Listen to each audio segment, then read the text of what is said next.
행복한 교회 승리하는 성도 여러분, 남가주 은혜로 교회에 오신 것을 환영합니다.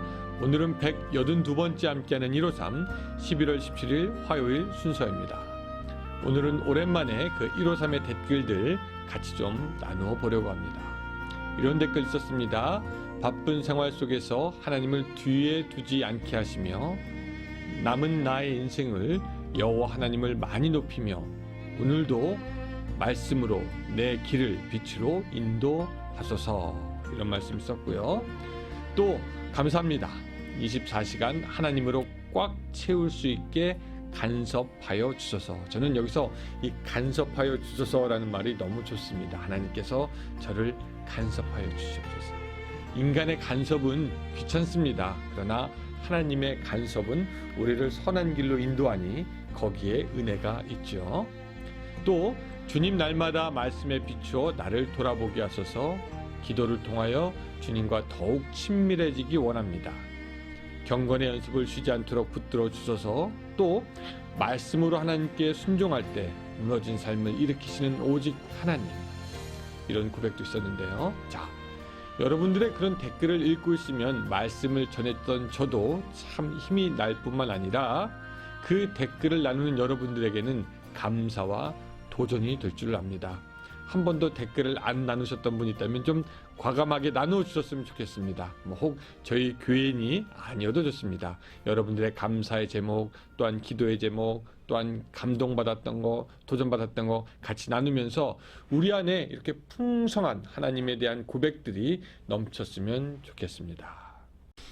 또 얘기 들어보니까 여러분, 그 캘리포니아 주 이 코로나19가 급속도로 재확산하면서 강력한 규제에 나설 것이라고 합니다. 또 반면에 또 다행스러운 것은 12월 중순부터 백신이 보급될 수 있을 것이라고 얘기하는데, 여러분 이런 때 더욱더 건강에 조심하시고 오히려 골방에서 하나님과 만나는 그런 시간을 가지시기 바랍니다. 찬양하겠습니다. 네, 오늘 말씀은 시편 17편 1절부터 6절까지의 말씀입니다. 시편 17편 1절부터 6절까지의 말씀. 자, 제가 읽겠습니다. 여러분들도 같이 댁에서 따라 읽어주시기 바랍니다. 여호와여, 의의 호소를 들으소서. 나의 울부짖음에 주의하소서. 거짓되지 아니한 입술에서 나오는 나의 기도에 귀를 기울이소서. 주께서 나를 판단하시며 주의 눈으로 공평함을 살피소서. 주께서 내 마음을 시험하시고 밤에 내게 오시어서 나를 감찰하셨으나 흠을 찾지 못하셨사오니 내가 결심하고 입으로 범죄하지 아니하리이다. 사람의 행사로 논하면 나는 주의 입술의 말씀을 따라 스스로 삼가서 포악한 자의 길을 가지 아니하였사오며 나의 걸음이 주의 길을 굳게 지키고 실족하지 아니하였나이다. 하나님이여, 내게 응답하시겠으므로 내가 불렀사오니 내게 귀를 기울여 내 말을 들으소서. 아멘.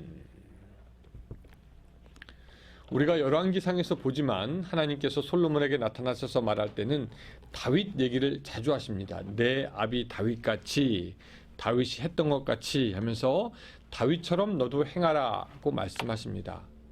사실 다윗이 물론 하나님 앞에서 범죄한 적도 있었지만 하나님께서 다윗을 자꾸 언급하신 것은 다윗이 영적인 어떤 기준이 되기에 합당한 삶을 살았기 때문입니다. 그래서 하나님은 솔로몬에게 다윗이 했던 것처럼 너도 행하라 라고 말씀하시는 것을 우리가 봅니다. 다윗은 그래서 잠시 범죄한 때를 빼고는 한 마음으로 하나님을 따랐으며 충성된 종이었고, 그가 죄를 지었을 때도 하나님께 나아가 회개하며 정결한 삶을 살았던 인물입니다. 여러분, 그쯤 되니까 그가 기도할 때 사실 힘이 있었습니다. 왜? 자기는 하나님께 책망받을 것도 없고 또한 순종하는 하나님의 종의 기도를 하나님께서 즐겨 들으시기 때문입니다. 성경은 우리가 기도해야 한다는 것에 대해서 중요하게 생각하고 거기에 대해서 많이 언급하지만 또한 기도하는 자의 자세에 대해서도 말씀하십니다. 우리가 이제 다윗을 통해 볼 텐데, 여러분, 기도하는 자의 그 첫 번째 기도의 자세는 무엇이냐면 바로 정한 마음으로, 깨끗한 마음으로 기도하는 것입니다. 시편 66편 18절은 말씀하십니다. 내가 나의 마음에 죄악을 품었더라면 주께서 듣지 아니하시리라. 사도행전 8장 21절 이렇게 말씀하십니다. 하나님 앞에서 내 마음이 바르지 못하니 이 도에는 내가 관계도 없고 분깃될 것도 없느니라. 그러므로 너의 이 악함을 회개하고 주께 기도하라. 혹 마음에 품은 것을 사하여 주시리라 말씀하시고요. 또 잠언 15장 21절 여호와는 악인을 멀리하시고 의인의 기도를 들으시느니라. 오늘 이 다윗의 기도를 면밀하게 살펴보면은 기도 초반에서부터 자기는 죄가 없고 하나님 앞에 거짓이 없음을 아뢰고 있습니다. 1절 보니까 의의 호소를 들으소서. 거짓되지 아니한 입술에서 나오는 나의 기도를 들으소서. 또 2절에 보면은 나를 판단하소서. 3절 내 마음을 시험하시고 밤에 내게 오시어 나를 감찰하셨으나 흠을 찾지 못하셨사오니 라고 다윗은 고백하는데, 여기서 밤에 오시어 나를 감찰하였으나 흠을 찾지 못하였다라는 말은 무엇이냐면 하나님께서 다윗이 은밀한 중에 행한 것도 아시고 아무도 보지 않은 그곳에서 어두운 곳에서 행한 것도 모든 것도 아시는데, 하나님은 그 다윗의 마음에 그 은밀한 중에 어두운 곳에서도 하나님 앞에 순전하고 행위에 잘못이 없다는 것을 말하는 것입니다. 즉 하나님 앞에 다윗이 진실되게 항상 행하였다라는 것이죠. 그런 자기의 기도를 들어달라고 하나님께 부르짖고 있습니다. 이런 다윗의 기도 또한 기도의 태도, 죄 없이 하나님 앞에 서는 것, 그것은 오늘 현재를 사는 신자들의 기도의 태도도 어떻게 해야 된다 우리에게 말씀하여 주고 있습니다. 하나님 앞에 정결하고 거룩한 모습으로 서는 것입니다. 구약시대 때 그 대제사장이 1년에 한 번 지성소에 들어가서 이스라엘 백성들 위해서 기도할 때 그는 먼저 자신의 죄를 사하는 제사를 드리고 정결한 상태에서 하나님 앞에 서야만 했습니다. 그렇지 않다면 그 역시 자기의 죄로 인해 죽을 수밖에 없었기 때문입니다. 이스라엘 백성들 안에 죄가 있을 때에는 그들이 전쟁을 했었을 때도 패했습니다. 우리가 알지만 이스라엘이 여리고성 전투에 이어서 두 번째 한 전투는 아이성 전투였습니다. 이 아이성은 규모면에서 여리고성과 비교가 안 될 정도로 작았는데, 그런데 그 전투에서 이스라엘은 대패하게 됩니다. 그 이유는 자기의 욕심으로 물건을 빼돌렸던 아간이란 자의 범죄였기 때문입니다. 그래서 성경에서 보면은 이스라엘 백성들이 죄를 지었을 때는 무슨 일을 시도해도 다 안 됐고요. 어떤 일을 하려고 해도 완성이 되지 않았습니다. 반면에 그들이 하나님을 따라 거룩하게 살 때 그들은 안 될 일을 했었고요. 어려운 일들을 이루었었고 모든 고비를 넘고 결국 승리하여 하나님께 영광 돌렸던 것을 보게 됩니다. 그러니 이스라엘 백성에게 있어서 성공과 실패의 여부는 그들의 능력이나 그들의 열심에 달린 것이 아니라 죄의 여부에 달렸다는 것을 우리가 기억해야 합니다. 그들이 아무리 기도해도 죄가 있을 때는 하나님께서 듣지 않으셨습니다. 사랑하는 여러분, 이런 원리는 오늘 우리에게도 그대로 적용이 됩니다. 우리는 기도에 대해서 배울 때 열심히 간구하는 것에 대해서 배웠습니다. 또 오래 기도하는 거 좋다 배웠습니다. 열정적으로 기도하는 거 좋다 그런 거 배웠지만 참된 기도자의 자세와 기도가 응답되는 원리에 대해서는 상대적으로 약하게 배우는데, 여러분 참된 기도자의 자세는 오늘 다윗처럼 죄악을 떠나 있는 것입니다. 기도가 응답되는 원리는 죄의 문제를 먼저 해결하는 것입니다. 이사야서 59장 이렇게 말씀하시죠. 여호와의 손이 짧아 구원치 못함도 아니요 귀가 둔하여 듣지 못함도 아니라 오직 죄악이 너희와 너희 하나님 사이를 내었고 너희 죄가 그 얼굴을 가리워서 듣지 않으시게 함이니. 실제로 여러분, 우리들의 삶의 성공과 실패도 먼저 우리 안에 죄의 여부에서 찾는다면 의외로 문제가 빨리 풀리게 되는 것을 보게 됩니다. 코로나 때문에 손 잘 씻으라고 하죠. 우리는 압니다. 왜 손을 잘 씻어야지. 되는지, 그것이 왜 중요한지. 그러나 아이들은 몰라요. 그냥 아무거나 다 만지고 그 손으로 먹고 눈 비비고 입으로 빨고 그러면 엄마들이 기겁하면서 아이들 손을 씻겨줍니다. 때로 우리는 죄악의 심각성에 대해서 잘 모릅니다. 그러면서 기도하고 봉사하고 선한 일 한다고 합니다. 그러나 정작 죄가 우리를 근본적으로 안에서부터 무너뜨리고 우리의 영혼을 죽이는 것을 잘 알지 못합니다. 그래서 성령님은 엄마처럼 우리에게 계속 말합니다. 죄에서 떠나라. 정결케 되라. 회개하라. 거룩해라. 성결하라. 그렇게 우리에게 말씀하시고 우리에게 회개를 촉구하는 것이죠. 사랑하는 여러분, 오늘 우리 또 이제 기도할 겁니다. 그렇죠? 근데 기도하기 전에 하나님이 원하시지 않는 말이나 행동이나 생각으로 하나님을 기쁘시게 하지 못한 것이 있다면 먼저 하나님께 회개할 수 있기를 바랍니다. 하나님 앞에서 다윗처럼 흠이 발견되지 않기를 바랍니다. 그런 참된 기도자의 자세로, 그런 정결한 기도로 여러분들의 모든 기도가 하나님 앞에 응답되시기를 주님의 이름으로 축원합니다. 기도하겠습니다. 하나님, 우리가 기도하기 위해서 하나님 앞에 나아갈 때 오늘 우리들 마음이 얼마나 정결한지 다시 한번 생각하여 봅니다. 죄가 있었습니까? 용서하여 주시고, 허물이 있었습니까? 사하여 주시고, 온전한 마음, 정결한 마음으로 주님 앞에 서서 기도할 수 있도록 주여 도와 주시옵소서. 하나님, 그래서 우리의 기도가 더욱더 온전하여 줄 수 있도록 도와주시고 하나님께 흠양되는 아름다운 제사 같게 하여 주시옵소서. 예수님의 이름으로 기도드리옵나이다. 아멘.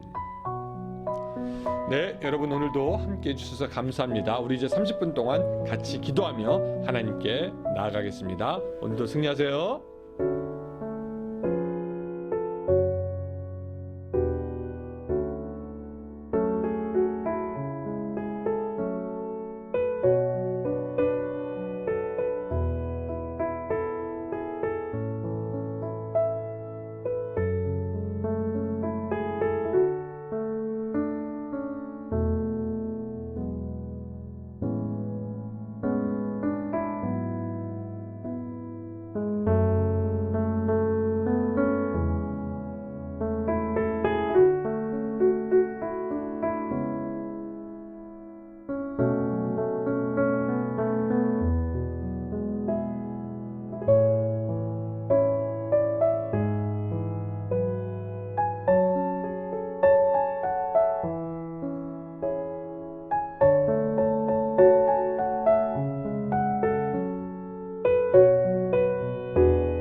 you.